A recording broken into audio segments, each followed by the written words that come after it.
Charlie Brown gonna lose the 5,000 2 or 3 times? Is that what he just said? Not so many words? Dad, we can't say that in the video. Why? Hi everyone, welcome back to my YouTube channel. I have a very important video today. I have my dad and my fiance both in the same video. To introduce them a little bit, they are two millionaires and they both have very different perspectives on money, on success, and the long-term game. So I want to ask them a few questions to see which one has the best financial advice. So in the comments, make sure you write down which one of them you resonate with the most. They both have had very different experiences and circumstances that have led them to the success that they've had throughout the years. My dad is a business owner and he's also an investor, and he's focused on the longer game. He's focused on more patience, more long-term, more sustainability, and my fiance has been trading for a long time as well, and he's taken more risk. He's also had more adapting, and he's also had a little bit more stressful career, but also has very different goals for the future. Let's go ahead and get started. What's the biggest financial mistake people make that feels responsible at the time? Dad, you can go ahead. Buying a house. You can buy a house with 5% now. I don't think that's enough skin in the game. I would suggest someone who bought a house to have a lot more than 5% or whatever. I think that's a big mistake. You have to take care of, taxes, new roof, leak, yard work, da-da-da-da-da-da-da-da. So I think that people should hold off on houses. Okay, and you bought a house. What makes you different from most people that are buying a house? Yeah, I would say that I waited a long time to where I could buy a house in all cash and have it still be a small percentage of my overall net worth and capital. Whereas other people, I saw probably like 3 or 4 people have a good run in 2020 and 2021 when we all had a good run, and they bought a house right away, and that severely slowed down their growth because they're putting a substantial amount of their capital into it. At that point, if you made $1 million, even if you bought the house all cash for 500 or 600K, you're putting half your eggs in one basket, and at that point you're just getting going. You shouldn't be putting half your money into a house. And the other thing too is, say you only put 5% into it too, that's also not really a great move either, because then you are creating a huge financial burden in the future, and you don't know if you're going to keep performing because you just had your first glimpse of success. I definitely agree that a house can be a big mistake, especially for people that just start to get going. What is the exact moment somebody becomes poor? Not financially, but mentally. I think it's very easy to learn something every day, no matter what it is, no matter what you're doing, whether you're reading or watching educational videos or speaking with and networking with different people or whatever. I think it's hard not to learn anything unless you choose not to learn anything. If you choose, this is who I am and this is it, and I'm not willing to learn anything more and I don't want to know anything else, that's when you start becoming poor, because you stop advancing with the world. Poor, I think it's respect. If you're married, from your wife and your kids, if you got kids, or if you're not married, from your brother, your sister, whatever it is. After that's gone, then you're poor. That's it. When you lose respect from the people around you. Yes. Do you think everybody can day trade? Some still can't day trade because there's something that they don't get. Even though you're smart, really smart, some people can't do it because they don't get something, a little something. They just can't do it. What do you think about that? Do you think everybody can day trade, or do you think they need a little something? I think they need a little something. I think that the little something is just being loose and adaptable. I think that if you are loose and adaptable and not stubborn, I think stubbornness causes the worst trait in day trading, because you can be extremely correct on something or extremely wrong on something or whatever it is, and you aren't adaptable and loose with your decisions, then that stubbornness can kind of wipe you out of the game and you can make big mistakes. It's all just about being super adaptable. The point is, there's something wrong, with almost everybody, even on how smart you are, there's very few traders that make millions of dollars. A lot of them fail. Yeah. Even after they make millions of dollars, they fail. You need something, you know, to make a lot of it. Of course, if you just want to make a few million over the next 10 years or 20 years, that's okay too. Nothing wrong with that, right? It's a good life, even though you don't make $100 million. You make $10 million, $5 million, whatever. It's still good. What does it take to be successful? Fortitude for most people. For me, it was a long time, as opposed to some other people. Just keep it going and don't lose the faith. And hopefully you save a little bit of money and you grow and you grow and you grow and you grow. You can't just do it in 1 year like some people, or 2 years, or 3 years, or 4 years, or 10 years. It might take you 20 years, but what are you gonna do? That's life. I'd say you have to strike while the iron's hot. What?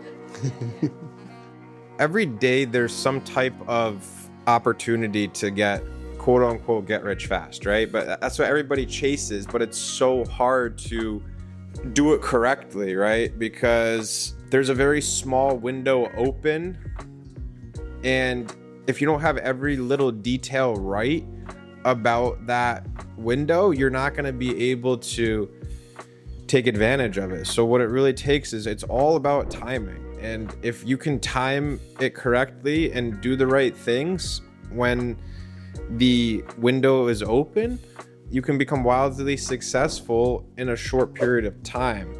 For me, it's just all about timing and working hard and milking every drop that you can while the getting's good. Like, let's say something that I love, right? Going fishing. You could go fishing, like there's tides. So you have slack tide, high tide, low tide. The fish could only be biting right before the tide turns from high to low. And you have a very small window to be in the right spot, to have the right bait, to be prepared. And then once you start catching, are you gonna catch one fish, bring it up, change your hook, change your leader, like take like several pictures of it, put it back? Or are you gonna pull that fish up as fast as you can, put it in your cooler, and go try to catch another one as fast as you can? Because right when that tide changes, you're sitting there and you're just casting your lure into the abyss, and there's no more timing. The bite is gone. If somebody's starting out, which I know a lot of the listeners are just starting out, and they had $100,000, what are the steps that you guys would take to grow that into $1 million? I would tell them to find something that they're interested in, because you can't start a business if you're not interested in it. You just want to make money, because that's never going to work out for trading, for anything. You got to be a little bit interested in it. And I would say find something like that and invest in yourself and start a little business doing whatever, small scale. You know, when I started, the company I was working for went bankrupt. And I said, I can do that. I started doing it. And then I was doing a job somewhere, and it's actually at this old racetrack down in Boston Revere. It was called now Wonderland, a racetrack. I used to clean the rugs there. And I noticed that their ceilings were dirty, acoustic ceilings, filthy, the whole place, a huge place, an old dog track, whatever. And I said to the guy, I said, I can do that for you. And I started cleaning acoustic ceilings after that. So you look around, you see what's going on, and say, I can do it, I can do it. You just do it like that. Well, you got to start really small. Now there's no pattern day trader rules. So the first step is just to start with probably 5K. And just expect to lose that full 5K as market tuition. I'd take about 10% of that money and go to a boot camp.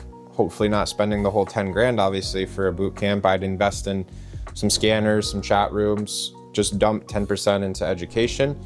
And then, like I said, start with 5K, expect to lose it maybe 2 or 3 times. Then you eventually start to get it, and you just start to slowly scale up over time and continue to pay yourself along the way. Charlie Brown gonna lose the 5,000 2 or 3 times? Is that what he just said? Not so many words? Dad, we can't say that in the video. Why?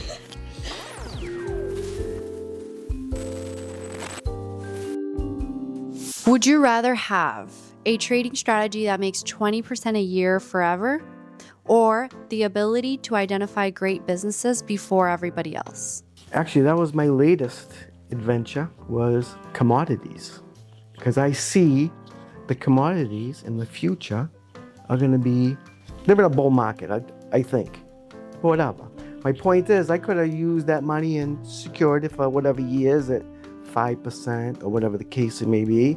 But I chose to think I know what I'm doing. And over the long term, which I think would be a couple years, 3 years, and I'm going to do very well. And from a day trader perspective? Yeah, it all depends on, once again, individually where you are at your journey and what your goals are. So I'd say for me right now at 28, I still want to have the ability to identify great opportunities to multiply money at a higher compounding rate than 20%. But I'd rather take the risks now, and then as I age and get older, I'd rather play it more safe. Dad, you being an investor, I've always seen you as a very patient person, and I feel like you're a day trader and there's a lot more stress that comes with it. What is one lesson that you learned too late? I learned that as far as investing my long-term things, I shouldn't have worried about it. I should have just been comfortable with it. I'm a precious metals guy, and I read a lot before I bought it, and I read a lot since then. My point is, my calculations, my thoughts were right. Things did work out. You have confidence in what you're doing, and things will work out. For me, it's trading with a max loss. You should never risk your months, years, career on one day ever. I would say the last 10 years of doing this, I've always gotten away with never having a bad year, never having a bad month, really. At the end of last year, I had a really bad stretch because I just frankly had made too much money last year, and I just wasn't used to losing again. Once you start to lose with more money, it's a very slippery slope.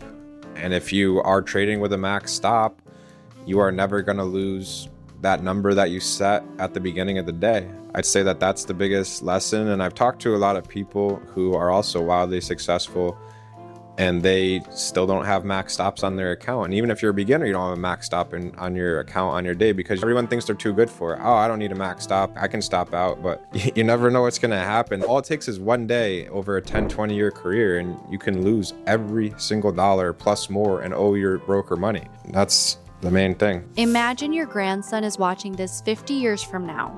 He's only allowed to hear one sentence from you. What do you say? 50 years? Or I guess maybe for you, it might be your son or it doesn't something. matter. Like your son and your grandson. I don't know. I don't know. I'm going to tell him, I tell them, don't sell the land. don't sell the land. Okay. Dad? That's a good one. I tell him, don't sell Jack's land. No, I tell him, like I said, if it's, he should have a nice life. He should have a nice upbringing anyway. And hopefully he'll be a good boy and do it right. Not do all kinds of crazy things because he's got money. That was a great conversation. And honestly, they are just so wise and there's so many things to learn from them. So let me know in the comments which one of the stories you resonate with the most and which one you would try, business owner or day trader. And let me know which one of them also gave the best financial advice. Thank you guys so much for watching, and stay tuned for more.